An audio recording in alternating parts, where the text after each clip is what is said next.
Students, আমি তোমাদের সাথে এই মুহূর্তে রয়েছে দীপাঞ্জন স্যার। তোমাদের জন্য একটা খুশির খবর নিয়ে আসলাম। দেখো, তোমরা যারা যারা 2024-এর WBPSC-র ক্লার্কশিপের এক্সামিনেশন দিয়েছিলে, তাদের যে অ্যান্সার কি সেটা কিন্তু বের করে দিয়েছিল WBPSC এক্সামের পরপরই, কিন্তু সেই অ্যান্সার কিতে প্রচুর ভুল ভ্রান্তি ছিল। তোমরা সেটা নিয়ে চ্যালেঞ্জ করেছিলে। তো আজ জাস্ট একটু আগে WBPSC-র ওয়েবসাইটে কিন্তু প্রকাশিত হয়েছে এই WBPSC-র ক্লার্কশিপের ফাইনাল অ্যান্সার কি। 4টে শিফট এক্সাম হয়েছিল আমরা জানি, সে 4টে শিফটের আলাদা আলাদা অ্যান্সার কি বেরিয়েছে।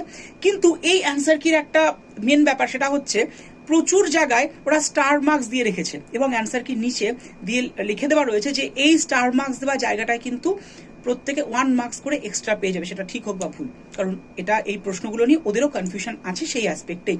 তো এটা হচ্ছে এই অ্যান্সার কির মেন ব্যাপার। তো অবশ্যই যারা যারা এক্সাম দিয়েছিল তারা অবশ্যই একবার চেক করে নাও। WBPSC-র ওয়েবসাইট অথবা ADA24/7 অ্যাপসও তোমরা কিন্তু আপডেট পেয়ে যাবে, আমাদের ব্লগ সেকশনে সবটা রয়েছে দেওয়া। তাই অবশ্যই ডাউনলোডও করে নাও ADA24/7 app. Best of luck, তোমার সাথে দেখা হচ্ছে ক্লাস এবং WBPSC সংক্রান্ত বিভিন্ন আপডেট ব্যাক টু ব্যাক আসতে চলেছে এই চ্যানেলে। তাই সাবস্ক্রাইব দিস চ্যানেল অলসো।